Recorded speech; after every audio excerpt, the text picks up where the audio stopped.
Good evening and welcome to the Zoning Design Review Board for Tuesday, March 10th. We'll call the meeting to order and start with the roll call, please. Wonderful. Chair Durham? Here. Member Janes? Here. Member Cook? Here. Let the record show that Member Laz is excused and Member Scoggins is absent. And if we could all stand for the Pledge of Allegiance. Pledge allegiance to the flag of the United States of America and to the republic for which it stands, one nation, under God, indivisible, with liberty and justice for all.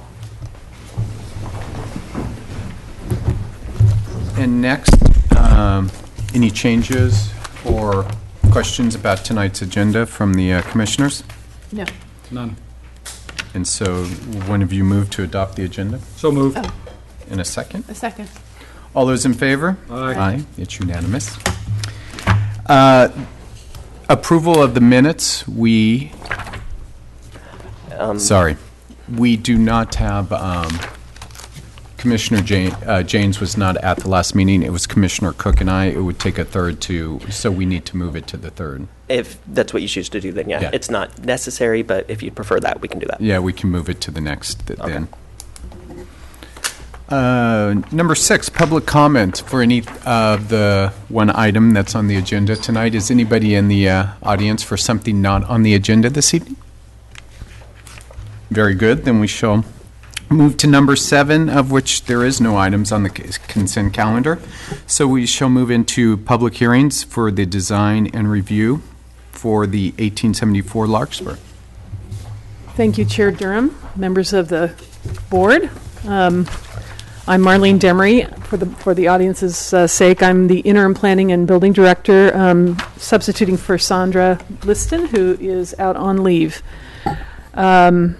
Thanks very much for you being here this evening, and to all the public for being here as well. We're here this evening at the request of Mikkel and Holly Johnson, who wish to add a second residential unit onto their property at 1874 Larkspur in the town of Yountville. The subject parcel is approximately 7,405 square feet, and it's located on Larkspur Street, which is a public street. It's currently developed with a 1,550 square foot single-family, single-story residence and an attached 618 square foot garage laundry room.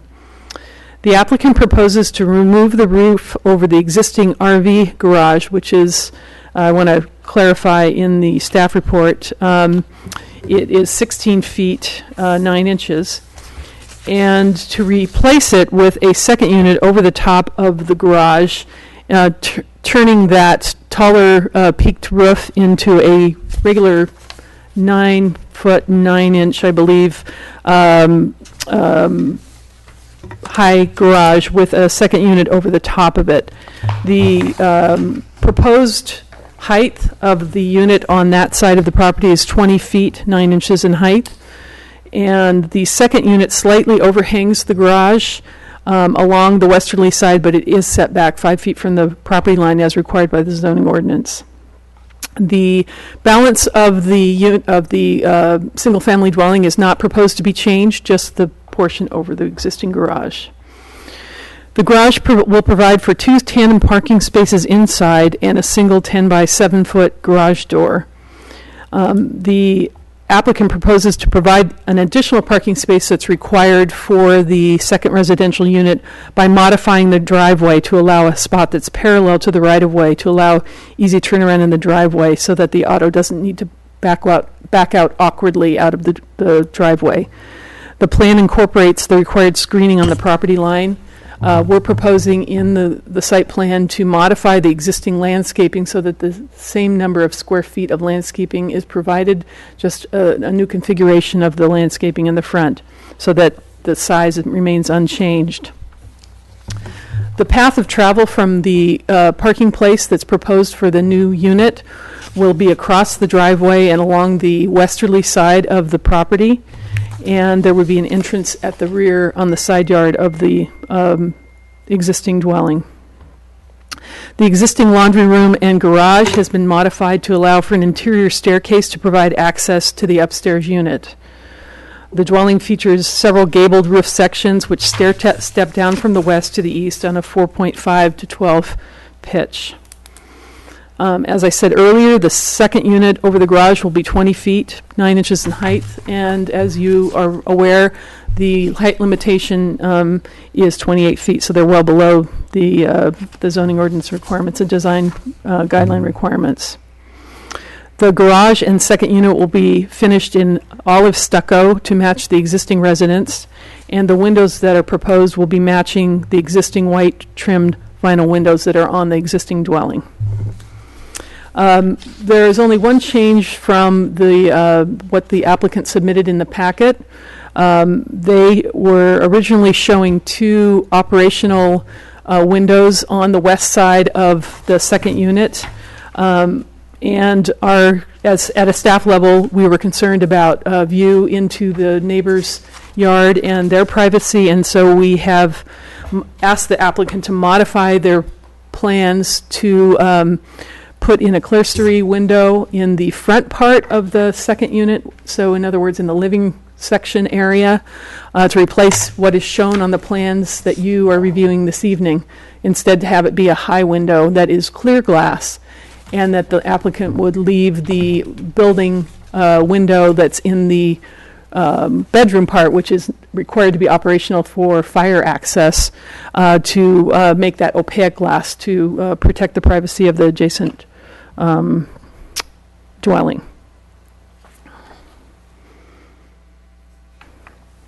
The existing roof will be replaced with a vertical standing metal seam roof of medium brown color, and on the wall here we have the proposed colors and material samples.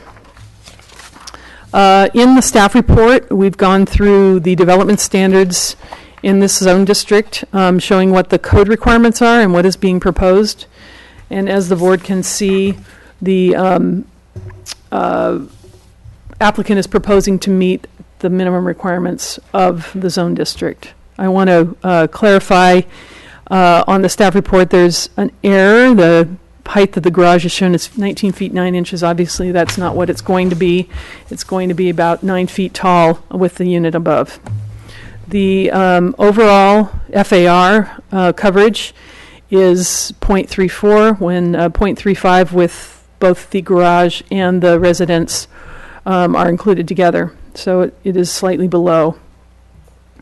As the board, I think, is aware, because I think you've reviewed a lot of these second residential units, part of the reason that most entities, including Yountville, encourage them is a way to provide affordable housing in our communities when it's very difficult to do so.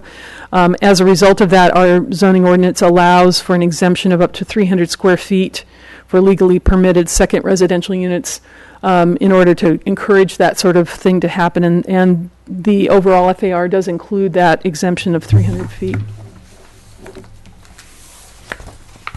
There are obviously a number of findings that the board will need to make to approve this application. They're included on page 4 of the staff report, along with conditions of approval, which are attached to the staff report and are available for review. Again, I want to mention that there's a typo in the attachment A, conditions of approval. Obviously, I used this as a template from something else, and Weber Street should be changed to Larkspur, of course. With that, I'm happy to answer any questions that the board might have at this time, or it might be appropriate then to hear from the applicant's agent. Commissioner Cook, any questions of staff? Forgive me for not knowing all the guidelines.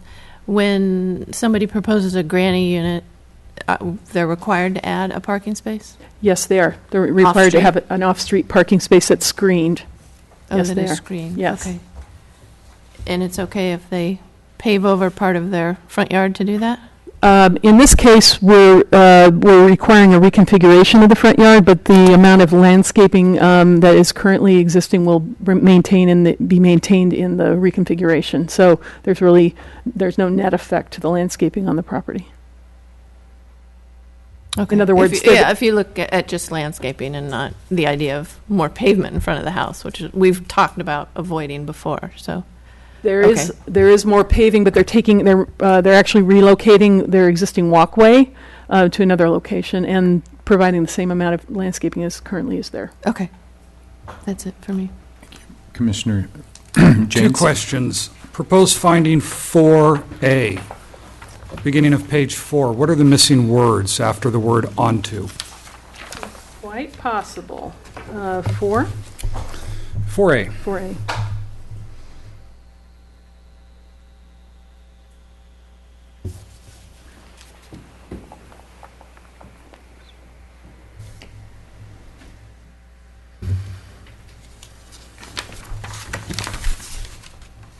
Oh, my goodness. You're kidding. I see now what you mean.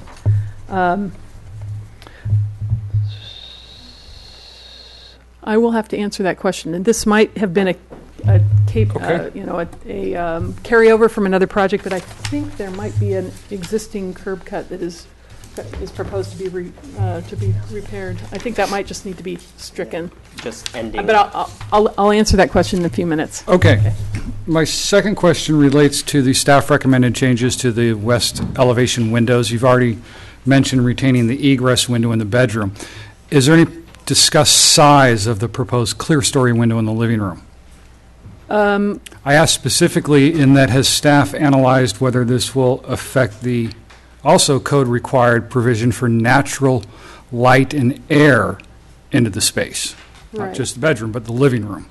I don't think there's anything that requires a certain specific size of that window, but I could be wrong because I'm not that familiar with your zoning ordinance. So I think if you'll you find guys- that there is a requirement for a certain amount of natural light and air be provided, irrespective of the egress function in the right, bedroom. there are a significant number of windows in the front and on the other side of the living room that seemed, in our minds at least, to provide a significant amount of light into the front part of the living room. Whether or not there's a specific size required for that clerestory window, you guys have been on the board for quite a while, so you can help me here. And when I'm pinch handing for Sandra, if there's anything else that you think in terms of size, please let me know if you think that we should specify a size in the approval.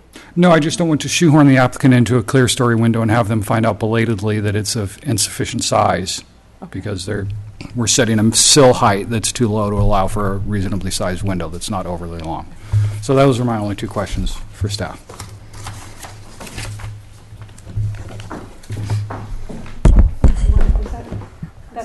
Yeah, okay. I couldn't remember, Debbie, if that was from another staff report, but there's an existing curb cut around the on the if you will, east side of the subject property, and we would propose as a condition of approval in the Public Works conditions that the applicant replace that with a regular curb and gutter. And So how sidewalk. shall we reword the proposed Let me- finding 4A so that it's Yeah, let me. intelligible? Yeah, just a second.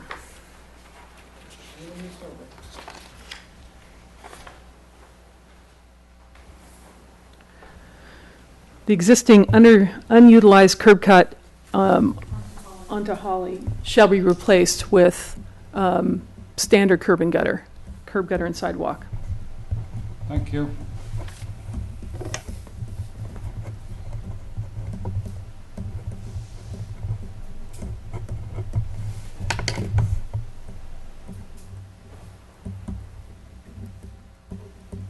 Thank you, and I'm fine with questions at the moment. Can I ask one more? Yes. The screened fence that's proposed around the parking, On the parking. I don't see a height designated on it. Aren't there restrictions for how high fences can be in front of houses? It can't exceed 36 inches in height, Okay. so it'd be under 36 inches. And that's spelled out somewhere? Okay. We certainly should add that into the Yeah, conditions. it's the fence requirement. Okay. and That's the normal That's thing. Doesn't implied, need to be but laid we, out. w- Okay. but we will spell it out. Yeah. Okay. I'm good. Great. We'd like to invite the applicant to come up and make their presentation. Hi, my name is Richard Sly. I'm a designer, and I would like to just point out the window that's kind of controversial in this design. It's this window here that's on the west side of the living room. this is a window that's off of the master bedroom that has to be operable because of egress to meet code. And because we have an 8-foot plate, and we have to have a structural header above the window, there's no way of putting Excuse me one second. glass there. Take the microphone with you, so those who are watching at home, highly interested in our conversations, will be able to hear you. Sure. Since there's an 8-foot 1-inch plate height for the wall, and we have to have a structural header above the window, there's no way that we can put, quote, clear story glass in that space, because the window starts at, the top of the window is about at 6 foot 10 inches tall, a standard dimension for all windows. So what we'd like you to consider is to allow us to leave this window in place and have obscure glass like we've got shown, but we'll just make it fixed instead of operable. And then that way, they will never be able to look out of that window into the neighbor's backyard. So we would like you to consider that for us, if you would, please. Staff doesn't have any objection to that as long as it's not operational.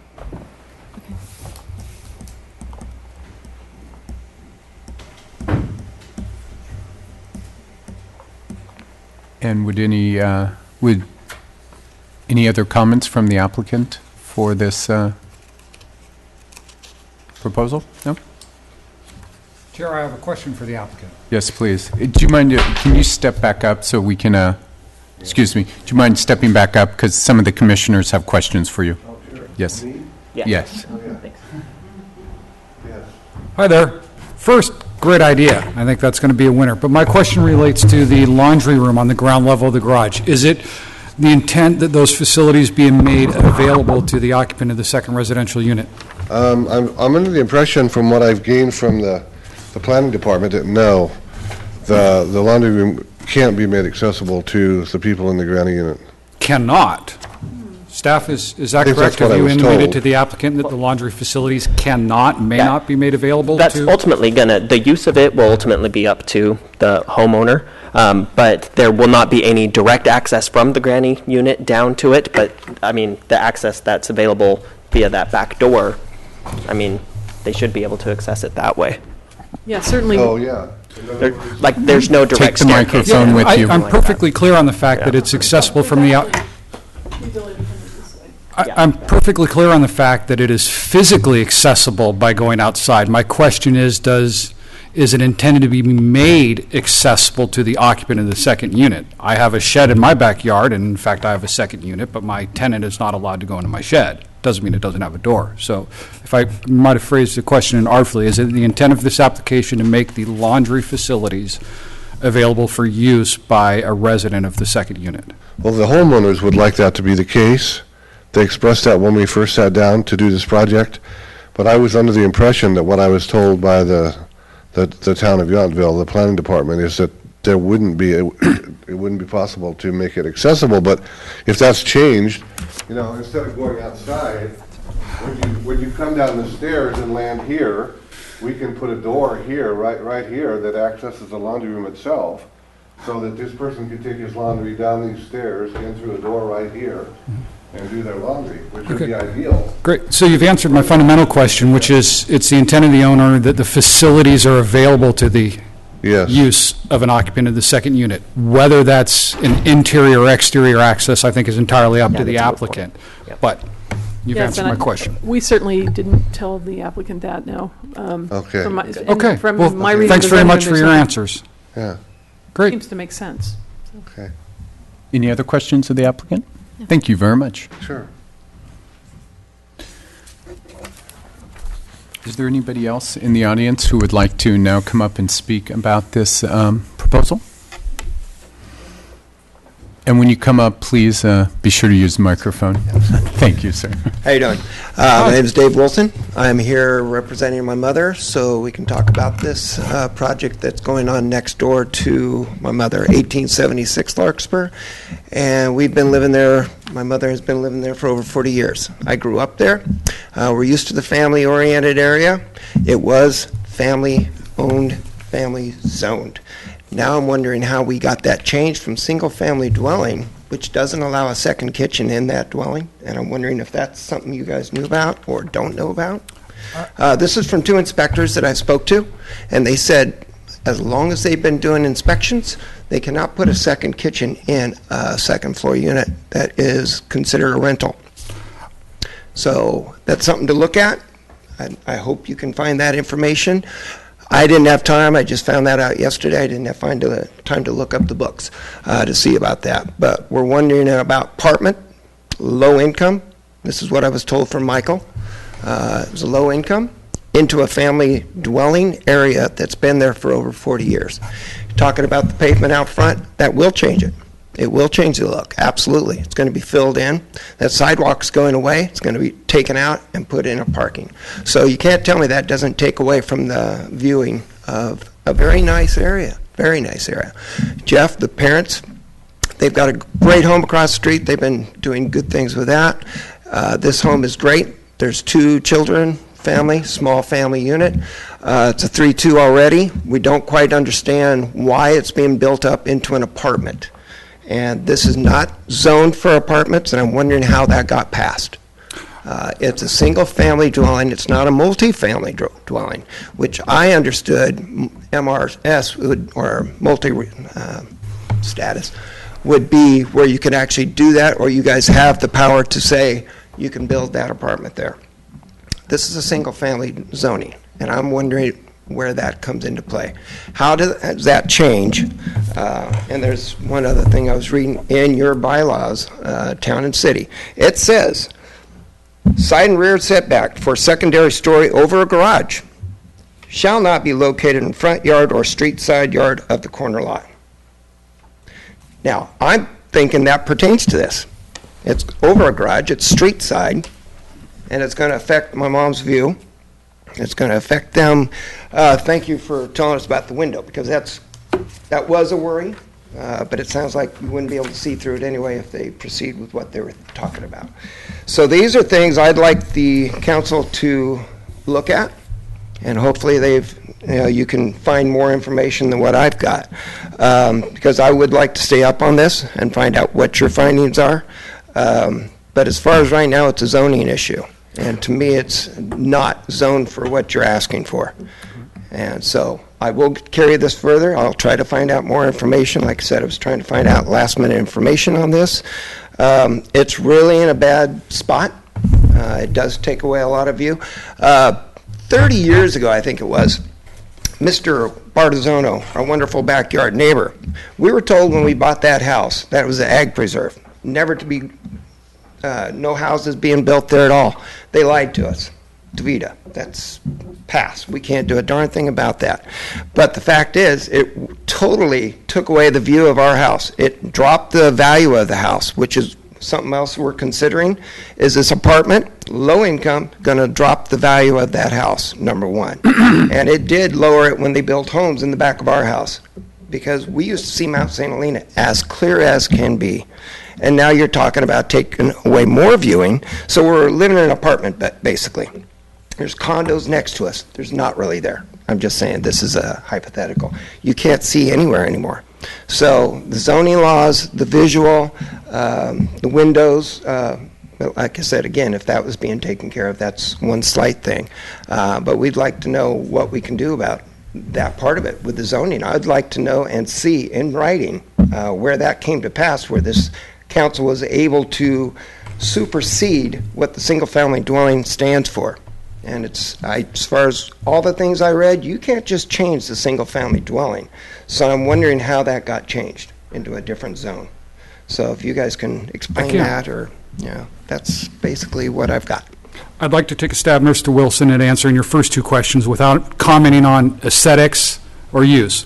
Second residential units occupy a privileged position in state law. The state of California requires every jurisdiction in California to permit, by right, we cannot say no to a second residential unit in any zoning district that is zoned residential.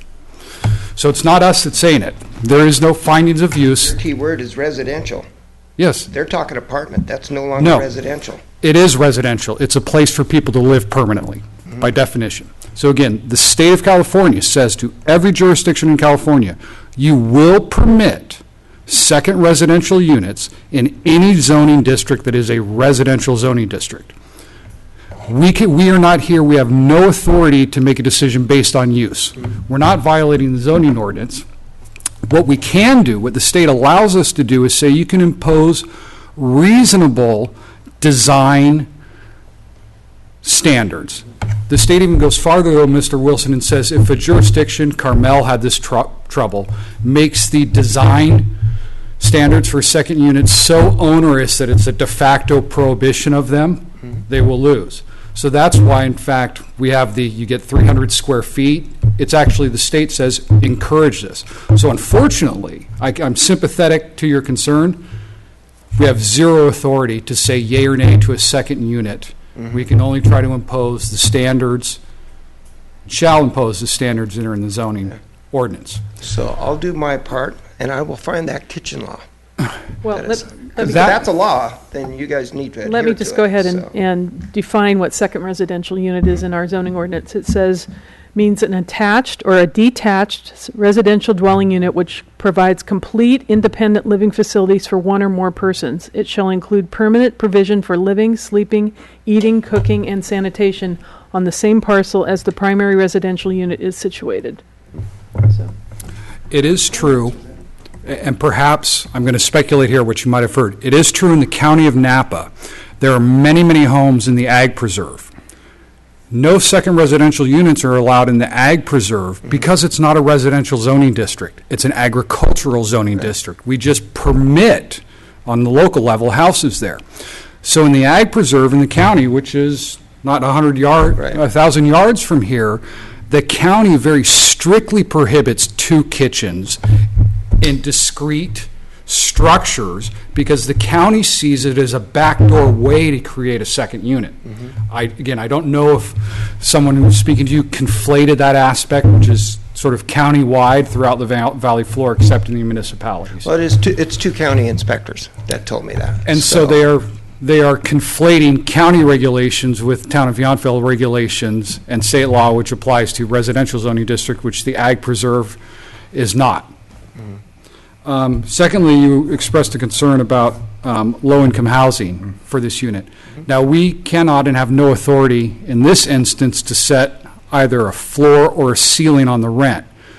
The application in front of us is not for what we call a quote-unquote inclusionary unit. The town is not imposing any maximum rent on it. Now, it's entirely up to, presuming the project is approved, to the landlord of the dwelling to set the rent. Now, that person could rent it for $50 a month to his cousin, right? Yeah. But the town is not, in this application, imposing a ceiling on the rent and creating legally defined low-income housing. Okay. I was told something different from the guy from Michael. At least I understood it different. He was saying you guys were imposing or allowing it because it was low income. Yeah. It's allowed because the state requires it to be allowed. So. And the state is in essence trying to help make there be more affordable units in California with all of its requirements. But I think there's a lot of area around here. Talk to Mr. Bardozona or Altamira. They got lots of land. So low income homes. You got. I know Bardozona built that one, which I'm sure he's willing to build more in other areas, rather than a single family zoning area. To keep that going. I realize there are other 2-story places in our area. Trust me, I've looked at that. So we know they're there, but they're not considered second units. There are residential. The whole unit is part of, like an upper master bedroom or something like that. They didn't change it. So there are no rentals in that area that we know of, and probably that you know of so far. It stops right at just about where the police station is. At those apartments, and that's where the rentals are. And that's where I think we should still keep that. This town has been this way for years. I've seen the council trying to keep it old-fashioned, old family, and this is not the way to do it, by putting an apartment building above a house. If they want to put it into residential, we can't do a darn thing about it, obviously. But the apartment thing scares, it worries you about who's going to come in. We don't know that. They don't know that exactly. I know they mentioned their brother-in-law and sister or something like that. But we don't know that. We don't know who's going to be coming in there, who's going to be coming in and out at different hours. You're used to your neighbors. You're used to what's next to you. And you get real positive about feeling like you can go to bed without worrying about things. So once you start bringing rentals in, they come and go. People come and go, and you don't know what's going to get. I know the police station's right down the street, but you shouldn't have to worry about that, especially in Yountville. We never really had to worry about things like that. So that's another one of our concerns is the various people that are going to be coming and going. So as a resident, I understand that, but that's the resident people living there. Now you're talking about various people coming in. You can't guarantee how these people will be, what kind of people they will be. Of course, you can't do that when they buy the house either. So you are the neighbors, what you get. But in this particular case, we know the neighbors, and we don't see a reasoning for. It's not up to us to make the decision of why we're going up. But to put a rental in there, I don't understand it. It doesn't make any sense at all. Doesn't have to me. But to take it up and put it where it's at, it does make a difference to us. So that was my whole thing. The zoning, like I said, I read a little bit on it. Didn't seem like it was zoned properly. So not for the apartment, just for the residential. And that was it. Because I've had friends build up around there. But it didn't interfere with a lot of viewers. This one does involve the view of my mother. So another one of those cases where you just keep taking away, and building where they don't need to. And I think these low incomes or apartments should be built somewhere else. So not in a residential district. That's all I got to say. Okay. Thank you. Any other question? No. Thank you. Okay, thanks. I would like to invite staff to take a moment and respond to Mr. Wilson's question about the setbacks.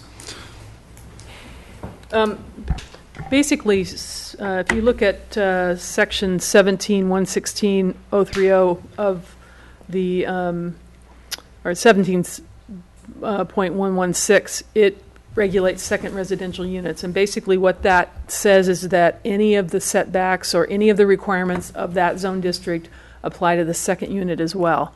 So there's a 5-foot setback that's required on the side, and that is being maintained by this unit. So it does meet all of the setback requirements.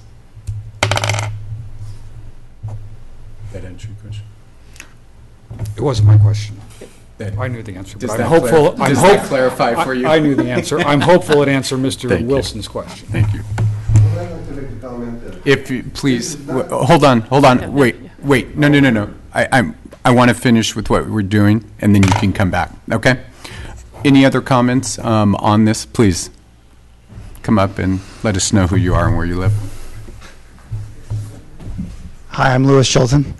I'm Louis Chilton. I live at 2014 Holly Street, and I am on the east side neighbors of the Johnsons.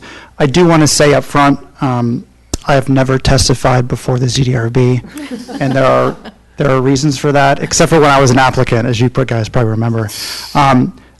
I do want to state up front, I did consult with our town attorney, and I want to quote California Section 18702.4, where there are certain situations where a council member can comment on these type of matters, and it's when they're a real property owner. And if this were to ever come to the council, I would be conflicted out because I have a personal interest in it. I just want to say that up front.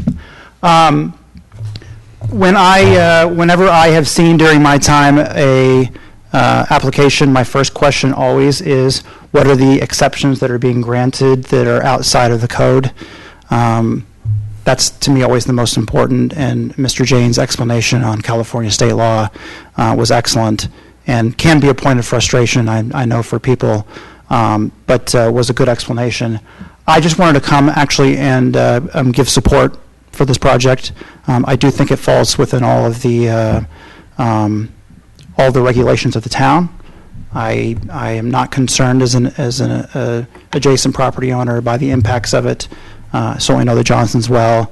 It is upstairs from their house, so they have a very real interest in making sure that whoever is up there is someone they would want to be up there. I actually would like to generally object to the restriction on the windows. As you all remember, when we came on a renovation on our house, our neighbors came and complained about a privacy issue, and we ended up putting in, there was a word in the staff report that I had to Google, but but it's the high window. Clear story. Yeah, thank you. We ended up doing that in my daughter's room, and I would say that I regret kind of making that offer to do that for the reasons that I think Mr. James has said, is it greatly lessens the amount of light, the natural light in there. I'm glad we at least put that window in.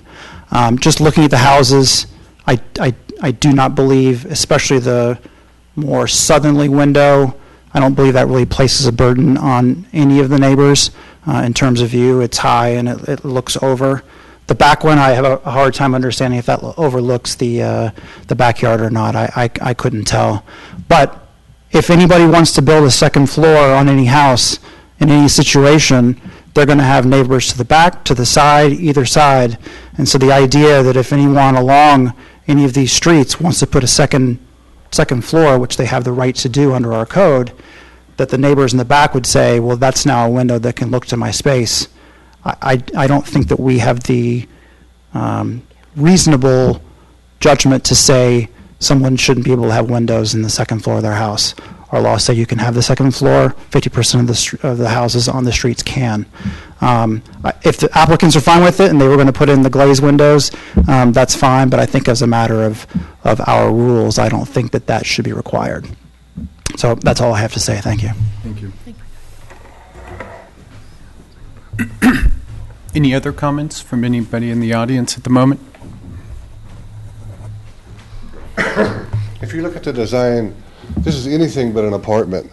It's going to have stucco walls, it's going to have metal standing seam roof. The interior is going to be finished just like any high-scale home. It'll be finished as nice as the interior of their home now. So, you know, the notion that this is going to have some kind of a feel of an apartment, I think, is really not very relevant. It's going to look very much just like a well-designed home with, you know, all the amenities and the touches that will make it, I think, a wonderful contribution to the neighborhood. So it will not look like an apartment. Thank you. So with that, we're going to close off the public comment, and we will discuss. So you know what that means, Commissioner Cook. Starting with We me. start with you.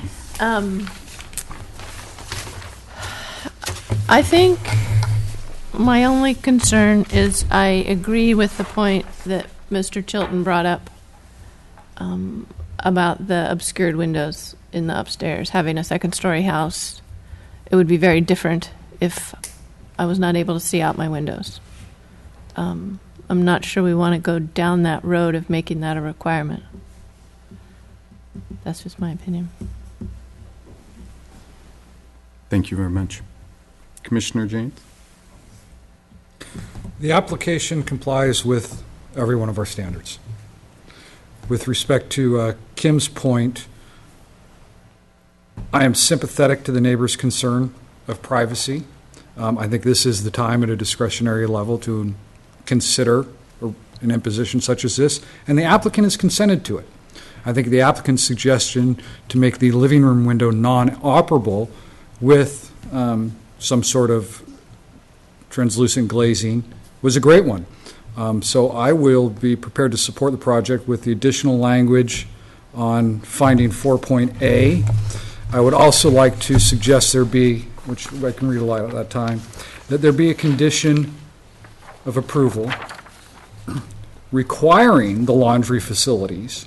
And by laundry facilities, I mean a space capable of supporting a washer and dryer, not a washer and dryer itself, merely the utilities. That those laundry facilities, as a condition of approval, will be made accessible to any occupant of the second unit. When we look at our definition, which Interim Director Demery read earlier, I don't think it's an unreasonable interpretation to say that sleeping, eating, cooking, and sanitation can extend to being able to keep one's clothes clean. Bearing in mind, again, that the state puts a strong effort into having us and other local jurisdictions allow second residential units. So I'm prepared to approve the project with the applicant's agreement to the windows, the condition I've just mentioned about laundry facilities, and the correction on finding 4.A. Thank you. I agree. Everything falls within our ordinances and our guidelines. And I agree that, I mean, it looks as a home. It doesn't, if it's an apartment on the inside, and I know there's concerns about low-income housing, which I just don't see that being a concern in Yountville, given even Mr. Altamira built low-income housing at the other end of the town as well when he expanded Hotel Yountville. And both the Bartisonos and those have been rather nice low-income housing. So with that being said, would either one of you like to make a motion? I think you can craft that one better. Commissioner Janes? I will make a motion to approve application 15-120 with the following amendments. Finding 4.a, ending with the word onto, the sentence shall continue.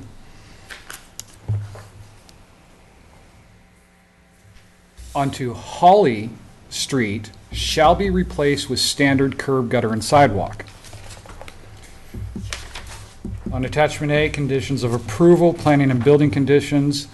Condition number 14 shall be added. Laundry facilities shall be made accessible to occupant of the second residential unit. Condition number, Two would Thank be you. revised. condition number 2 shall be revised to say the west-facing window on the second-story living area shall be changed to a fixed window of similar obscured glazing as shall be placed on the bedroom window and be substantially similar in appearance to the operable window. So not one picture window. This part's not in the condition of approval. It's by way of explanation. Not one picture window and one operable window that has a muntin. Am I clear? That's my motion. So in other words, that window in the front should have the same appearance as the operable window in the bedroom, so it will have some muntin. sort of in between. Okay. Yes. That is my motion. I'll second that. And one other thing, just to clarify on number 5, that's Holly instead of Weber. Condition number 5, the word Weber Avenue shall be replaced, words rather. Thank you, Marlene. Weber Avenue shall be replaced with the words Holly Street. I'll second that. Any other discussion? No. Very good. All those in favor? Aye. Passes unanimously. Thank you very much for the application. Moves forward. Thank you. And with that, we'll move to item number 9, presentation and discussion from staff. Anything? Just for presentation discussion, nothing. Staff board report, we have a little thing. That's fine. All right. Just our next month, our normally scheduled ZDRB meeting will, we already have 2 items that shall be on it. One of them is a remodel of a residential unit, increasing the size, pretty minor in nature. But we're looking at putting the Restoration Hardware RH project will be on the next Oh, wow. agenda on the 14th of April. So And will any Yountville Crossroad coming up? not yet. I don't know, we haven't gotten any kind of an application. I think given the fact that that one is likely to take a pretty extended period of time, the RH project, we would probably Okay. not have time to do it. So Okay, that would very probably good. move to the next one. Excellent. Other than that, nothing. Thank Very you for good. helping. I appreciate the help. Yeah.